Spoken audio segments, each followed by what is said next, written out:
नमस्कार प्रिय मित्रों, आप सभी का हमारे YouTube चैनल जीके गुरुजी अड्डा पर मैं शैलेश आप सभी का हार्दिक स्वागत और अभिनंदन करता हूं। प्रिय साथियों, आज एक बहुत ही सुंदर कोटेशन आपके लिए लेकर के आया हूं। कठिन परिश्रम सफलता की कुंजी है। कठिन परिश्रम सफलता की कुंजी है, अर्थात जितना परिश्रम आप कठिन करोगे सफलता आपके उतनी ही नजदीक आएगी। इसी कथन के साथ आज हम लोग अपनी क्लास को शुरू करते हैं।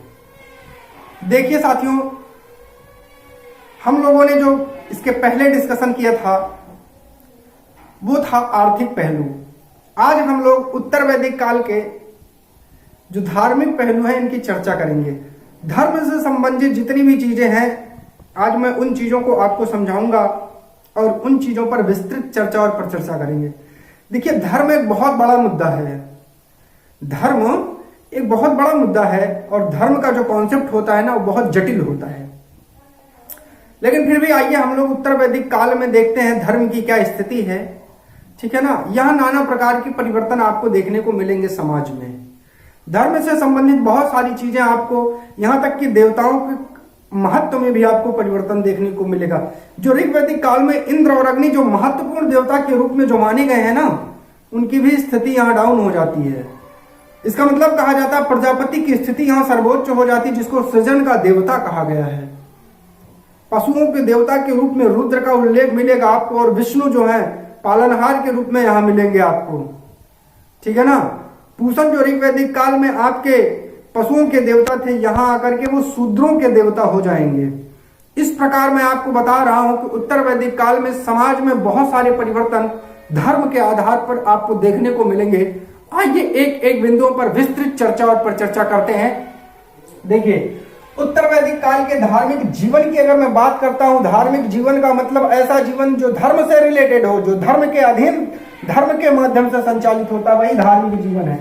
कर्मकांडों का उद्देश्य यहाँ भौतिक सुखों की प्राप्ति हो गई थी, अर्थात मानव कर्मकांड इसीलिए करता था ताकि उसको जो भौतिक सुख है, भौतिक सुख का मतलब कृषि से संबंधित उसकी आय बढ़ जाए, उसके पुत्र हो जाए, उसको व्यापार में मुनाफा होने लगे। इन सब चीजों पर, इन सब बिंदुओं पर चर्चा और परिचर्चा करने लगा, अर्थात भौतिक सुखों पर चर्चा करने लगा। आर्यों का सांस्कृतिक केंद्र स्थल गंगा यमुना का दोआब क्षेत्र हो गया, अर्थात आर्यों ने जो दोआब क्षेत्र पर अपना विस्तार किया था वहां उनका केंद्र बन गया धर्म का, वहां प्रमुख धर्म का केंद्र उन्होंने स्थापित किया। यज्ञ की सर्वाधिक प्रधानता आपको इसी काल में देखने को मिलेगी, क्योंकि पुरोहित का कद भी इसी में बढ़ेगा, क्योंकि यज्ञ कराने वाले पुरोहित की महत्ता जब यहाँ बढ़ती है तो यहाँ जो है यज्ञ की भी महत्ता आपको दिखाई पड़ेगी। देवताओं की बात करता हूं, प्रमुख देवता आपको प्रजापति, जिसको सृजन का देवता कहा जाता है, प्रजापति देखने को मिलेंगे। कुछ अन्य देवताओं का भी उल्लेख आपको मिलेगा, जैसे रुद्र पशुओं का देवता, विष्णु लोगों के पालक के रूप में, और पूषण शूद्रों के देवता के रूप में आपको यहां देखने को मिलेंगे। पूषण ये ना होगा। दो महाकाव्यों की रचना इसी उत्तर वैदिक काल में ही आपको देखने को मिलेगी। एक महाकाव्य है रामायण, एक महाकाव्य है महाभारत। सबसे बड़ा महाकाव्य है आपका महाभारत, इसको जय संहिता के नाम से भी जाना जाता है, तो इसकी भी रचना इसी समय हुई थी। बहुदेववाद, वासुदेव संप्रदाय एवं षड दर्शन का जो बीजारोपण है, अर्थात जो इसके बीज पड़े, इसकी जो उत्पत्ति का कॉन्सेप्ट आया, इसी उत्तर वैदिक काल से ही निकल करके आया है।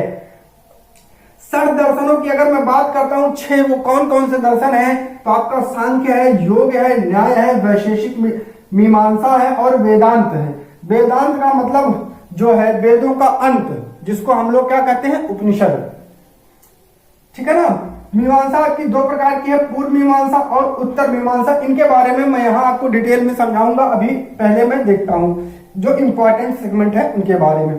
देखिए, मृत्यु की चर्चा सर्वप्रथम शतपथ ब्राह्मण में मिलती है। मृत्यु का जो कॉन्सेप्ट देखने को मिला है वो शतपथ ब्राह्मण में देखने को आपको मिला है, और इसमें जो स्त्री है उसको पुरुषों का अर्धांगिनी माना गया। शतपथ ब्राह्मण में ही बताया गया है कि स्त्री पुरुषों की अर्धांगिनी है। मोक्ष की चर्चा उपनिषदों में मिलती है, और मृत्यु को लोक का जो देवता माना गया है वो परीक्षित को माना गया है। पुनर्जन्म की अवधारणा बृहदारण्यक उपनिषद से मिलती है, अर्थात अगर आपसे पूछा जाए किस उपनिषद से जो है वो पुनर्जन्म की मान्यता या कॉन्सेप्ट मिलता है, बृहदारण्यक उपनिषद है वो। उपनिषदों में यज्ञ और कर्मकांड की निंदा की गई, अर्थात जो यज्ञ और कर्मकांड है इनकी निंदा हमारा उपनिषद करता है। ब्रह्म की सत्ता स्वीकार की गई है, यहाँ ब्रह्म की सत्ता को स्वीकारा गया है कि जो ब्रह्म है वही सब कुछ है। तो ब्रह्म की सत्ता को यहाँ पूर्ण रूपेण स्वीकारा गया। आगे देखते हैं, छांदोग्य उपनिषद में केवल 3 आश्रमों का उल्लेख मिलता है, 3 आश्रमों का उल्लेख मिलता है। तो सर्वप्रथम 3 आश्रमों का उल्लेख आपको मिलेगा छांदोग्य उपनिषद में, ब्रह्मचर्य, गृहस्थ और वानप्रस्थ। संन्यास आश्रम बाद में जोड़ा गया है, इसलिए जाबालोपनिषद में 4 आश्रमों का वर्णन मिलता है, जो आपके हैं ब्रह्मचर्य, गृहस्थ, वानप्रस्थ और संन्यास आश्रम आपके माने गए हैं। देखिए ब्रह्मचर्य 25-25 के उम्र में, मतलब 100 साल की अनुमानतः उम्र मानी गई है, जिसमें 25-25-25 के कॉन्सेप्ट में तोड़ करके इनका वर्णन किया गया है। अश्वमेध यज्ञ की बात करते हैं, सबसे महत्वपूर्ण है और साम्राज्य का विस्तार राजा द्वारा किया जाता था इसमें, और घोड़ा छोड़ करके। राजा अश्वमेध यज्ञ जब करता था तो घोड़ा छोड़ देता था, घोड़े के मस्तक पर एक चुनौती लिखी जाती थी कि जो भी इस घोड़े को बांध लेगा उसको उस राजा से युद्ध करना पड़ेगा जिस राजा ने अश्वमेध यज्ञ किया था। तो अश्वमेध यज्ञ करने वाले राजा से उसको जब युद्ध करना पड़ेगा तो फिर जो जीतेगा वही सम्राट कहलाएगा, अर्थात चक्रवर्ती सम्राट कहलाएगा। राजसूय यज्ञ का मतलब होता है ये राज्य अभिषेक के समय किया जाने वाला जो यज्ञ होता था उसको राजसूय यज्ञ कहते हैं। और वाजपेयी यज्ञ में राजा घुड़दौड़ करवाता था, इससे अपनी शक्ति का प्रदर्शन करता था। अनिष्टोम यज्ञ में क्या करता था, पाप के क्षय, पाप में कमी हो जाए और स्वर्ग की ओर जाने का उसका रास्ता खुल जाए, इसलिए राजा अग्निष्टोम यज्ञ करवाता था। मैंने आपको षड्दर्शन बताया था, षड्दर्शन को देखते हैं, षड्दर्शन कौन कौन से हैं और उसके प्रवर्तक कौन कौन से हैं। चारवाक जो है इसके प्रवर्तक चारवाक हैं, योग के पतंजलि हैं जिनका एक योग सूत्र है, सांख्य के कपिल हैं, न्याय के गौतम हैं, पूर्व मीमांसा के जैमिनी हैं, उत्तर मीमांसा के बद्रायण हैं, वैशेषिक के कड़ाद या उलूक हैं। इस प्रकार से आपके उत्तर वैदिक काल की धार्मिक स्थिति की संपूर्ण चर्चा मैंने आपके साथ किया। आज आपका उत्तर वैदिक काल पूर्ण होता है और इसके बाद हम लोग जो नेक्स्ट टॉपिक में चर्चा करेंगे उसको मैं आपको बताने चल रहा हूं। देखिए आपको जो मैं नेक्स्ट टॉपिक में आपसे चर्चा करने वाला हूं वो आपके लिए बहुत ही इंपॉर्टेंट सेगमेंट होगा, तो थोड़ा सा मैं उसका हिंट आपको यहाँ पे देता हूँ। देखिए कल जो नेक्स्ट टॉपिक में हम लोग चर्चा करेंगे वो चर्चा करेंगे, मैं आपको थोड़ा सा हिंट दे रहा हूँ यहाँ पे, कुछ इंपॉर्टेंट सेगमेंट है। जैसे देखिए कल आप जो है 16 महाजनपदों के बारे में आपसे चर्चा होगी, महाजनपदों, ठीक है, इनके उदय के बारे में आपसे चर्चा होगी। इसके बाद अगला कॉन्सेप्ट हमारा जैन धर्म और बौद्ध धर्म, ठीक है ना, जैन धर्म और बौद्ध धर्म, इनसे संबंधित परिचर्चा आपसे की जाएगी।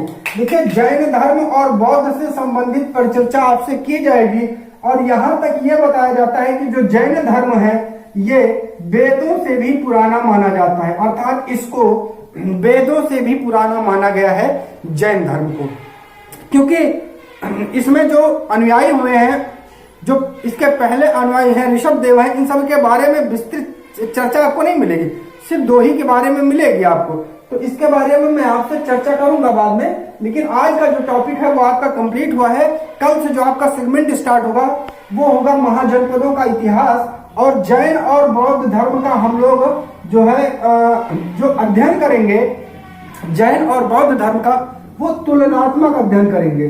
तुलनात्मक अध्ययन हम लोग इसका करेंगे, अर्थात तुलना कर करके इनका जन्म, इनका मरण, इनका ग्रंथ, ठीक है ना, इस प्रकार से अध्ययन करेंगे। क्योंकि जब हम तुलनात्मक अध्ययन करते हैं तो चीजें हमारी ज्यादा बेहतर रूप से तैयार होती हैं। तो आज के लिए बस इतना ही रखते हैं। वीडियो अच्छी लगी हो तो ज्यादा से ज्यादा शेयर कर दीजिए, चैनल को सब्सक्राइब कर लीजिए, वीडियो को लाइक और शेयर करना मत भूलिए। बहुत बहुत धन्यवाद।